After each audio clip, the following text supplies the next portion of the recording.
Is it difficult? We all know it's difficult to reset US-China relationship. But first of all, what the American policymakers want to do is to redefine this most consequential relationship in the 21st century. Let me start from Professor Gostan.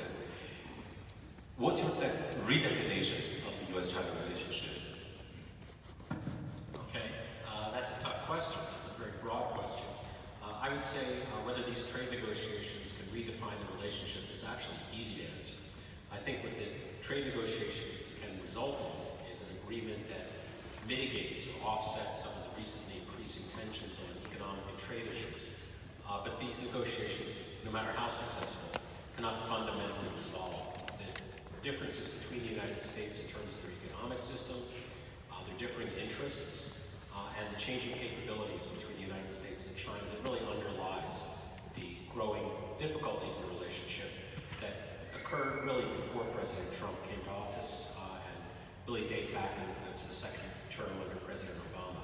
So I think there can be constructive agreements reached that can contain some of the areas of friction on the economy, but the agreement itself is not going to the problems don't go away. They're going to have to be managed over time, and they're going to have governments on both sides undoubtedly will return to negotiations again in the future. Thank you very much for the opening statement, Professor Yan Xuetong. Well, it seems to me at this moment, Washington and Beijing have different definitions for our relationship. And Washington defined that the core of the relationship is the competition. So the national security strategy has already defined China as a rival to the United States. But at Beijing, they still define that, and the core of the relationship is the cooperation. And Beijing argue that there's more room for cooperation and not necessarily have a zero-sum competition between these two countries. So these two capitals defines the relationship as so opposite, and the Chinese side still regard it's possible to make the U.S. become the partner. And personally, I would say, and if we use a term to describe the relationship more objective, possibly they are competitors. US-China relationship used to be characterized with the three T's: Taiwan, Tibet, Tiananmen, also recently technology. But today we talk more about the three C's: cooperation, competition, or confrontation. Now, forget about these words that may be used to define or redefine this relationship. Professor Sun, I'd like to have your thoughts on redefinition. Thank you very much. It's a great honor to be here. First time I was in UPenn was 1992, before I went to Columbia University. So I feel a natural affinity to be here with you. And also a great honor to speak after Professor Yan Xuetong. He was my mentor at Tsinghua University, where I worked for 10 years to run the Center for U.S.-China Relations. The keywords in my redefinition is a smart competition. You use three C's, and I used to see the U.S.-China relations in 4 dimensions. We have 4 pillars. First, I emphasize very broad contact, and because you think about it, in 1980s, there's no single Chinese outbound tourist in 1980s. But now, between our 2 countries, every year, as Ambassador Balkan said yesterday, every year the United States gave over 3 million visits to Chinese tourists.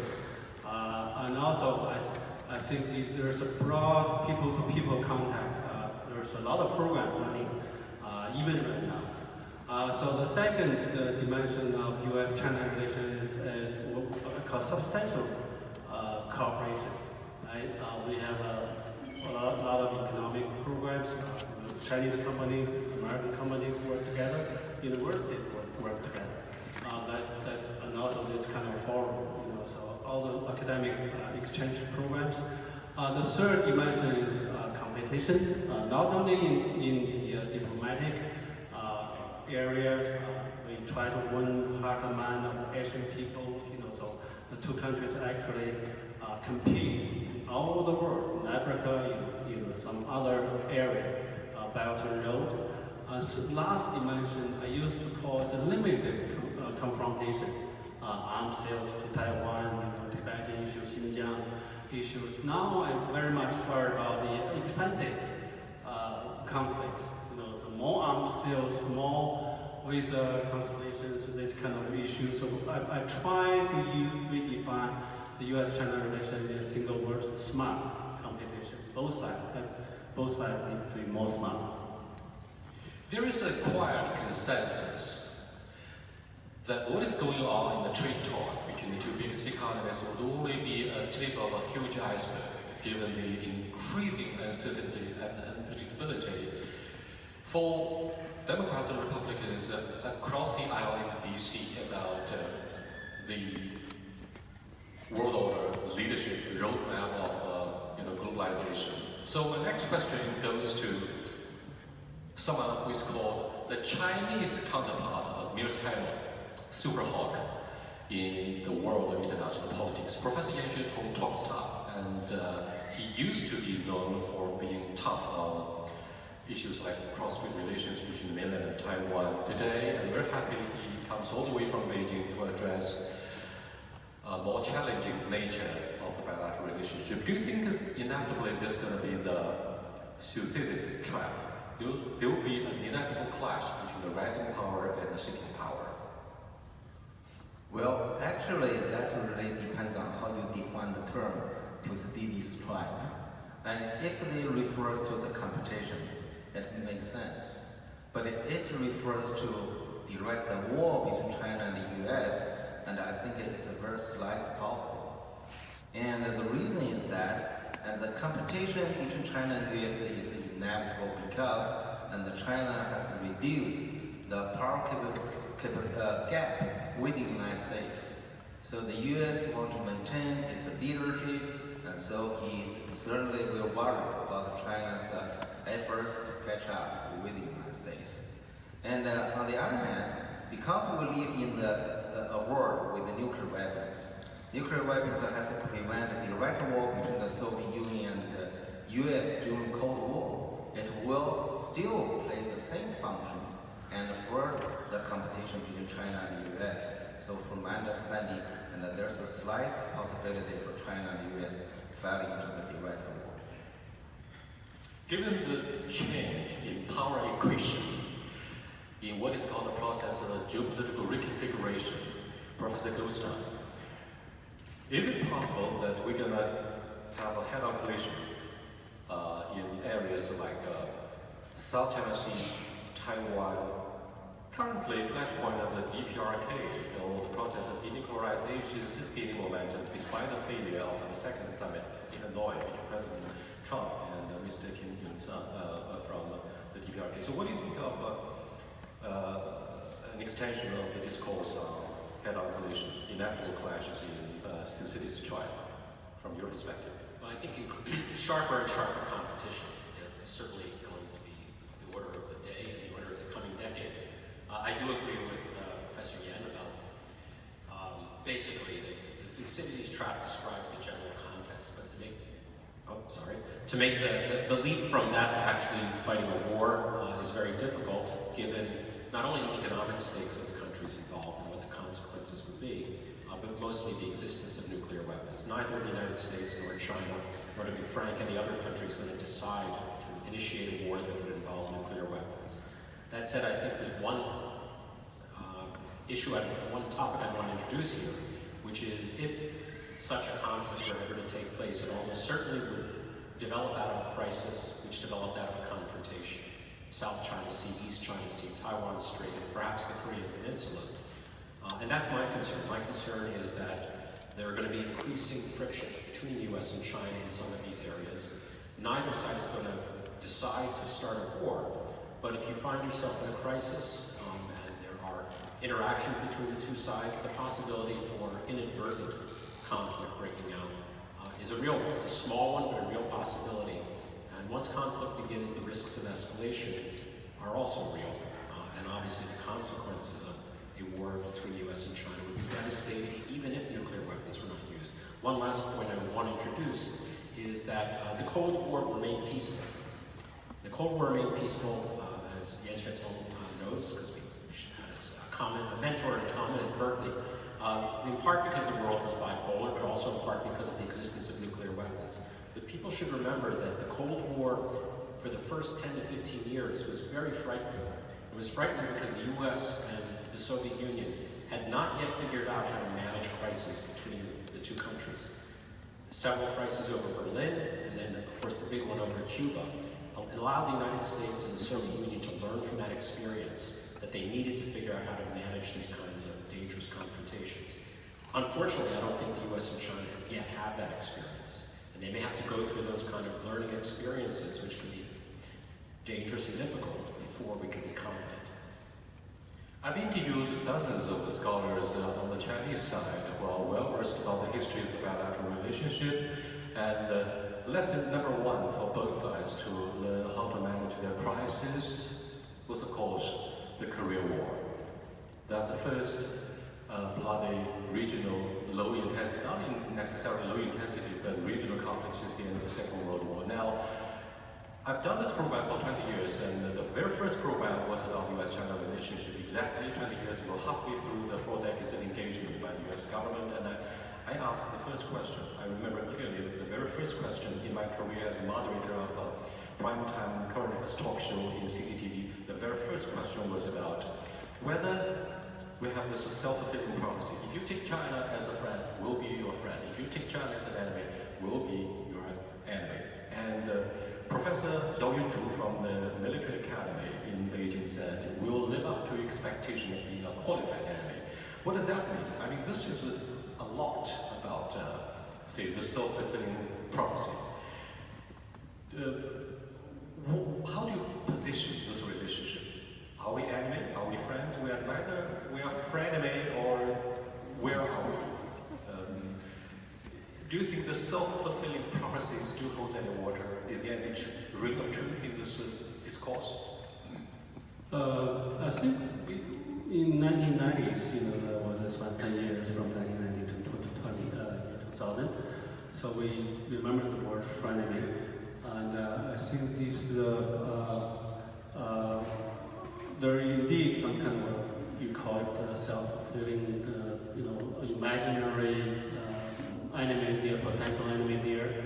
You can say there's some kind of a conspiracy theory, but based on the fact, I think to a lot of Americans, they feel, you see the politicians in the United States, never admitted that one day the United States can potentially become number 2 in the world. And as the Graham Edison, his arguments by 53 indicators, size of middle class, speed of the infrastructure, construction, this kind of thing. China in 2014 already became number 1 in the world. So that is based on the fact that a lot of Americans maybe feel uncomfortable that China might be the number 1 in the world. And so this is you look at China in a mirror, composed by American media, by American think tank members, by American politicians. They use the high standards supposed to be human rights, supposed to be this kind of value system, your own value system. So you look at China through the mirror, so you cannot see the true image of China. So I think each country is China is searching its own soul. China is shaping the world by changing itself. So you ask a lot of Chinese, we don't understand ourselves. We don't understand some of the policies. So I always tell the Chinese leaders, you have to follow 2D's theory. Only people joke about it. Deng Xiaoping, only Deng Xiaoping, Donald Trump can save China. Put China back to the reform track. So I think for a lot of Chinese have to remember what the great leader Xi Jinping said. He's trying to say, what his China dream means people have a sense of achievement, a sense of security, right? A sense of happiness. I think this is something in both Americans and Chinese, we all need that kind of sense. sense of pursuit, in the process of pursuit of happiness. So I think I would rather spend more time to study these potential challenges than to study the conspiracy theory. Thank you. I'm so glad to come to this historic city of Philadelphia to host this very enlightening brainstorming about how to redefine those consequential bilateral relationship. Now, it's not just an issue of giving redefinition for the two biggest economies. It's also an issue of how we rediscover ourselves, who we are. Now, this year witnesses the 100th anniversary of the May the 4th movement. It's a major event in our living memory about whether we will become one of the Western partners, Western democracies, or will continue to be Chinese. We will be true to ourselves. But what are we? 100 years of this process of national salvation. I mean, this process of what we call the Chinese equivalent of the Enlightenment movement, starting from May 4th, 100 years ago, was unfortunately disrupted by the Japanese invasion. So this process of national salvation replaced the process of learning from the West and perhaps becoming, as the United States hopes for, one of the Western democracies. Now, the issue is, who are we? What are the factors that may help define the new national identity of China? With the end of the Qing dynasty, the last feudal dynasty in our history, we started to ask ourselves over and over by intellectuals in China, how to define China? An expert of international studies, you stayed in China for a long time, you visited my country twice at least each year. What do you know about this process of nation making, this issue about who we are as a rising power? Let me have your thoughts. I think that's a question that remains unanswered. You harken back to the May 4th movement. Of course, the two themes that were emphasized then were science and democracy. Clearly, the Chinese, since the reform and opening began, have really made great strides in terms of advancing China's domestic capabilities in the sciences and more recently in technology. That's great. Of course, one could question whether or not the other component of the May 4th movement's theme is democracy has really come to fruition yet in any significant way within China. Let me turn that around a little bit because, to be perfectly honest, I think it's up to the Chinese to decide what the Chinese identity is. And say, I think it's a moment in history now where the United States and the American people have to decide who we are in terms of our identity. So there was an interesting piece yesterday in the Wall Street Journal that was about we could call it the science and technology competition between the United States and China.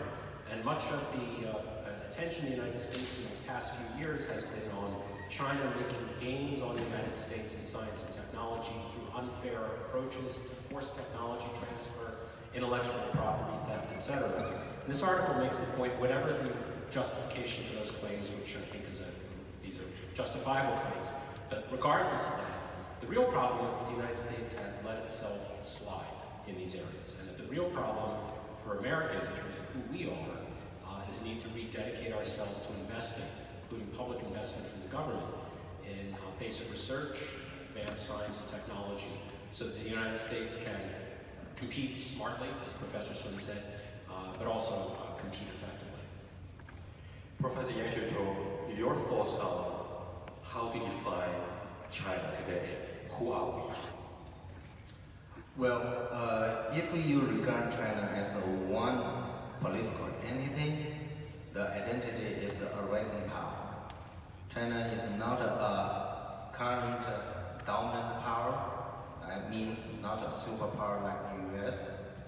Meanwhile, China is not the normal major power like Japan, Germany, France, and UK. China is in some way just between the Soviet Union, the superpower, and the other major powers. So I would define China as a rising power. If this is defined based according to the capability or the threats.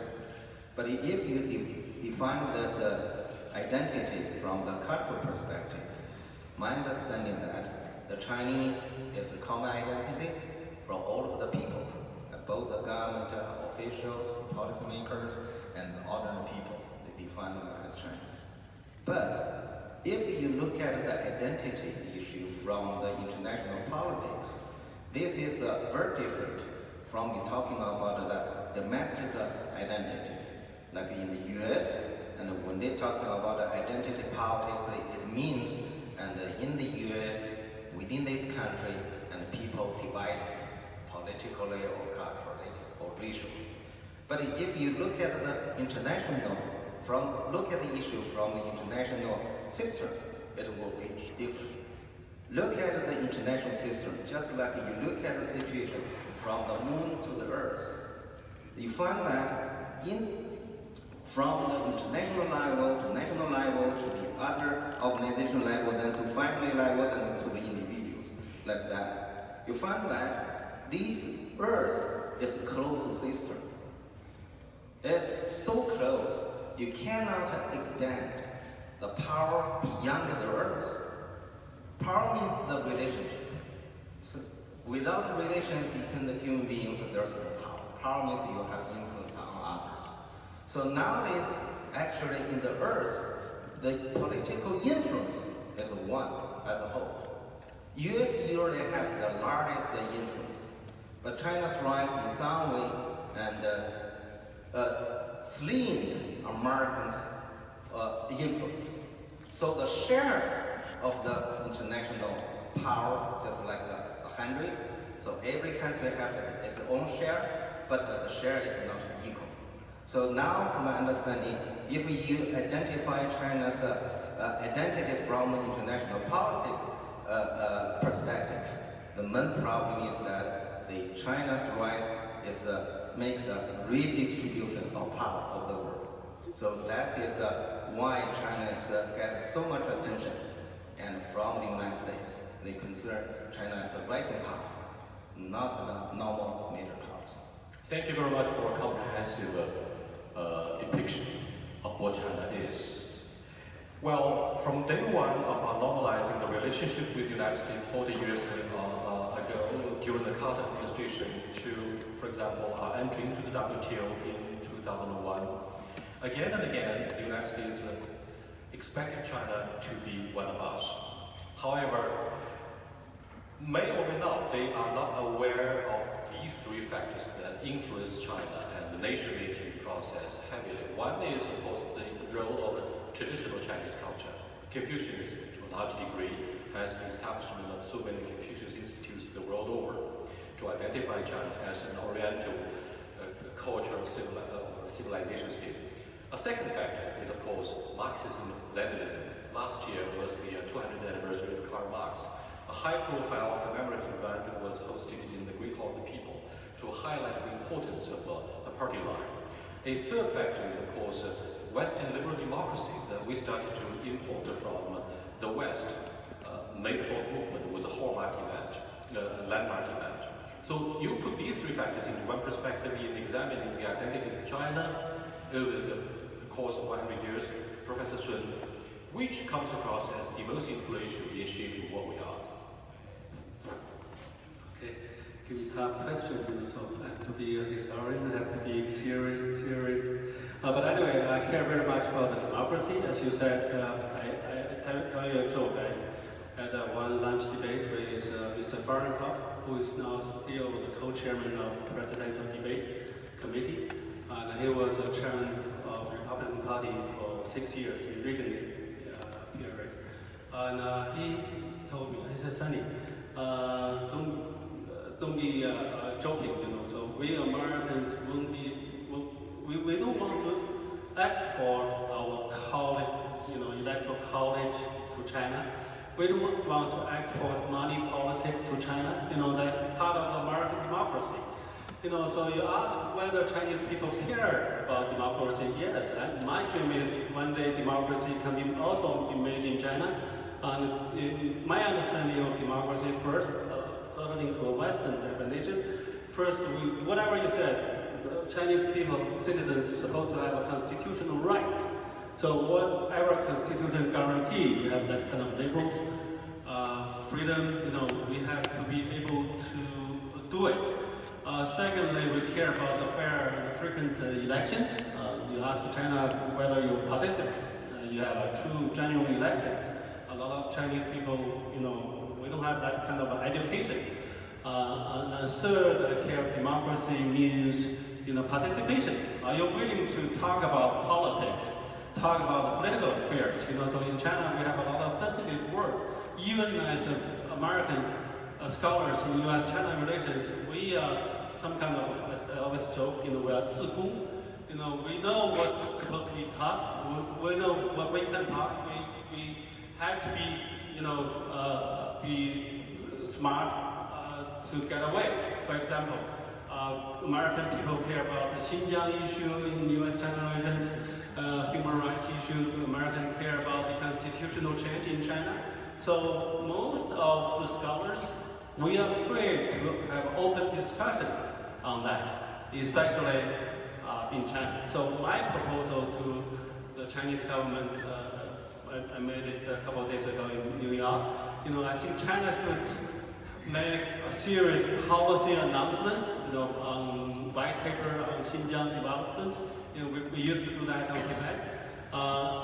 We have to work out national defense, white papers, policy explanation on these kind of elections, same thing. So I care very much about democracy. I care very much about whether Marxism, Chinese version of Marxism, can be turned into a sustainable development project.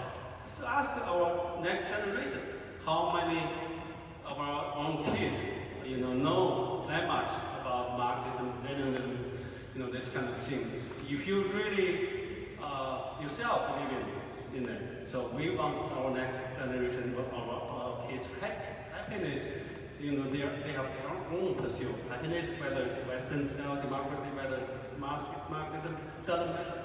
Whether they like it or not. So that's my thank you. Well, I'm afraid this question will have to be defined, who we are, largely by the young Chinese who study business and other subject matters here in Pennsylvania, Wharton School. You represent the future. I will get back to you with more questions later on in the Q&A session. But let's take a second look at the United States, what the United States stands for. The United States might be what it was, or what it has been, since the founding, by the founding fathers here in Philadelphia. It could be defined by the federal papers, the Bill of Rights, the Bill of Rights, First Amendment, the Second Amendment, you name it. You can have a long list about what the United States stands for. However, with this president taking office, it seems the United States is so divided. We don't know whether this is a liberal democracy or illiberal democracy, because in times of crisis, politicians tend to protectionism. And what we see is putting America first. That goes against the founding principles of Benjamin Franklin, Thomas Jefferson. These are the founding fathers. And all of a sudden, the United States becomes totally beyond recognition. 100 years ago, during the May the 4th movement, Chinese intellectuals and elites said we should liberate China from the past with two things, science and democracy.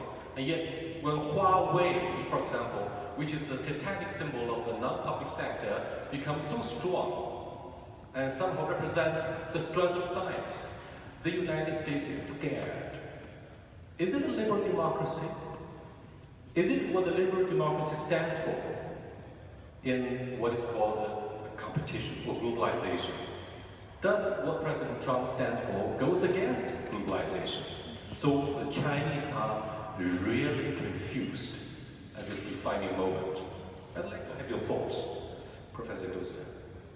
Great question, great observations.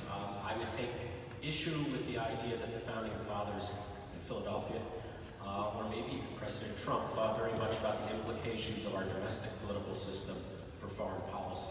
There's some connections, but I think in terms of international relations, the concerns that states have are only partly informed by the domestic political system. Part of it is the competition of international politics. You might say, well, what does that have to do with Huawei?